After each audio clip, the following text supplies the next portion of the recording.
Go back to the first week of March this year. On March 1st, Washington Post, New York Times, Wall Street Journal all reported some very troubling news about the new administration. They reported that Attorney General Jeff Sessions had, in fact, met multiple times with Russian officials during the presidential campaign, even though he had repeatedly denied that, including denying it under oath. That was March 1st. Those reports came out about Sessions having meetings with Russians. On March 1st, Sessions came out in response to those reports and insisted that they were inaccurate. He had never met with Russians during the campaign, March 1st. By March 2nd, Jeff Sessions changed his mind about that and admitted, in fact, he had taken meetings with Russians. Then that same day, March 2nd, J.D. Gordon and Carter Page, they also admitted that during the campaign, they too had taken meetings with Russian government officials. Again, that was despite their earlier denials. Then, that same day, March 2nd, the New York Times reported that Trump's national security advisor and Trump's son-in-law, Jared Kushner, had also taken meetings with Russian officials during the campaign that they had failed to disclose. That was all in 2 days. That was March 1st and March 2nd this year. The White House had previously just been giving blanket denials that anybody from the campaign, anybody in the transition, had been taking meetings with any Russians. And March 1st and March 2nd, those denials were just blown out of the water by that reporting. So reporting happens March 1st, March 2nd. Then on March 4th, bright and early, 6:35 in the morning, March 4th. What's this? Just found out Obama had my wires tapped in Trump Tower just before the victory. Nothing found.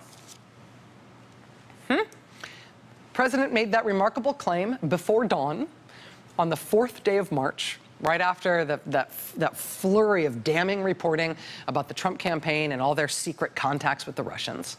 And once the president made that wiretapping proclamation, everybody was sort of obliged to play 6-year-old soccer and run down the field, chasing that other ball that he kicked down there. And so that became the story of the week. This is a political tactic. This is a political tactic. It's not just distraction. It's diversion of a difficult line of inquiry.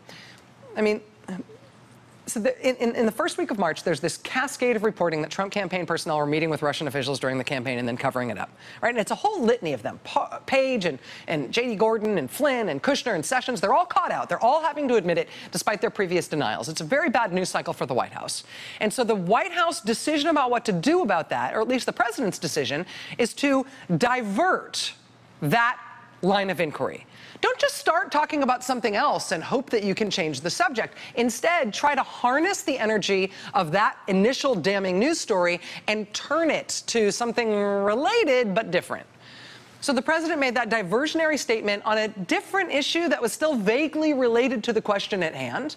And the effect of that was to sap the initial story of its punch, right? To divert it, or at least to muddy it up, right? Once he created that diversionary storyline, now, depending on if you like to listen to the White House to get your news or not, you might still be thinking of the intelligence scandal that broke in Washington the first week in March as lots of Trump campaign officials having secret meetings with Russians during the campaign. Or you might think that the intelligence scandal that broke in Washington that first week of March was about Obama wiretapping Trump Tower. Either way, it sort of seems like the same thing. We're all upset about a scandal. Which scandal again? I mean, President Obama never wiretapped Trump Tower. But saying so at that moment made the previous president a factor in the news cycle. It got Obama administration officials involved in defending the previous president from this outrageous and false allegation. It gave Republican Trump supporters in Congress and in the conservative media something to exclaim about and to demand the media should start covering, because that was the real scandal. Right? It's not just distraction. This is diversion. The trick is that it's just barely related enough in terms of the subject matter that it doesn't just challenge people to talk about something new. It stands in for the real scandal. It muddies the real story's storyline. It diverts attention and energy from that initial news cycle that was so difficult for the White House to deal with in that first week in March. Not just distraction, diversion. That is a political tactic. You can either learn it or you can have it instinctually, but either way, it's a pretty good tactic. Today, The reason the country is having our hearts torn to bits over the news about how this president has talked to and talked about service members, the families of service members who were killed overseas, is not because the president's interactions with the families of killed service members was ever brought up this week. That storyline, even questions about that, didn't emerge organically on their own this week. The reason we're all talking about this is because the president brought it up without being asked. When the president on Monday made his initial false claims about President Obama not calling the families of service members killed in action, those comments that called us to call Michael Beschloss to find out how presidents have dealt with this in the past, when Trump first made those remarks on Monday, he hadn't been asked about calling service members' families. He hadn't been asked about condolence practices in his White House or any other. He hadn't been asked about President Obama. No, this conversation we've now been having for 3 days now, and all these nauseating revelations it has led to about how President Trump has in fact behaved and spoken towards service members' families, these were nothing anybody else brought up. This is what he brought up. This is what he diverted the story to. What the original story was, what he was asked about when he first brought up this topic, what he diverted from was this. Why haven't we heard anything from you so far about the soldiers that were killed in Niger, and what do you have to say about that? The president did not answer that question. Why haven't we heard anything from you about the soldiers who were killed in Niger? The president did not answer that question. Instead, he diverted the discussion into this inflammatory thing that has now taken up 3 days of news. These inflammatory false assertions about the way he contacts the families of fallen service members and the way other presidents have approached that same issue. There still has been no answer as to why the president made no public statement about those American soldiers who were killed in Niger. It was 4 U.S. Army soldiers. They were killed in Niger, where most Americans didn't even know we had a sizable contingent of troops. What were they doing when they were killed? What is the nature of the overall American mission in Niger? How dangerous is it? What was the specific operational mission they were engaged in when these 4 service members were lost? Does the president have any response to their deaths? When the ambush happened that killed these 4 soldiers on October 4th, the White House said that day that the president had been briefed on their deaths, but there was no word from him personally. The initial word had been that 3 U.S. soldiers were killed in this ambush in Niger. 2 days later, on October 6th, the body of a 4th U.S. soldier, Sergeant LaDavid Johnson, was recovered. But there was still no word from the president. And even 2 days into this crisis, it was already starting to be weird that the president was making no public remarks about it. The body of another U.S. soldier has just been discovered by local forces in Niger, which brings to 4 the total number of Green Berets that were killed on Wednesday in Niger.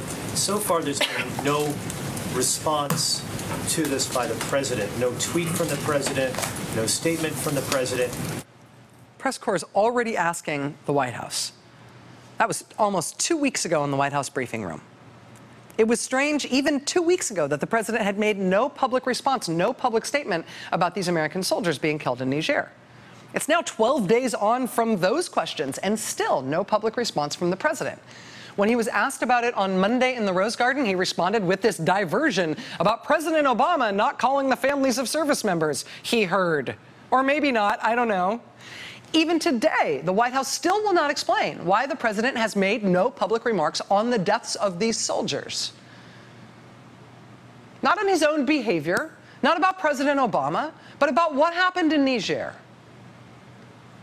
Well, late today, Politico.com finally thoroughly called the question on this matter with a remarkable leaked document out of either the Pentagon or the White House, we're not sure. Again, these soldiers were killed in Niger October 4th. On October 5th, the National Security Council drafted a statement for the president to release about it. Acknowledging the deaths of these soldiers, mourning their loss, it was this decent, noble, simple statement, the kind of statements that presidents typically make when these things happen. It was drafted for the president October 5th, circulated at the National Security Council and at the Pentagon, and for some reason, the president ignored it. He didn't issue the statement that had been written for him and cleared by DOD and the National Security Council. He didn't do it then when they put it together for him on October 5th. Still hasn't done it. Why? Nobody knows. And somebody inside the process of writing that statement is mad enough about it that they showed the statement to a reporter from Politico who was able to report on it today. But still, there's no explanation for the president's reticence. And the Trump administration appears to not even know how to deal with questions about it now. Quote, the statement was circulated among National Security Council officials as well as DOD officials, but was never released and it was not immediately clear why. NSC spokesman Michael Anton declined to comment. The NSC staffer who wrote the original draft statement for the president, quote, hung up on a Politico reporter who called to ask about it. The powers and responsibilities of the presidency are obviously vast. You see how it prematurely ages them, right? It's hard to know how individual humans get that job done, let alone how they find the energy and the focus and compassion within that job to show the kind of grace that Abraham Lincoln showed in that condolence letter that he sent to his friend's daughter during the Civil War back in 1862, when he was awash in his own grief. But being president, getting elected president, staying president, doesn't just require strength and remarkable personal characteristics. It also requires innate political intelligence, or at least instinct.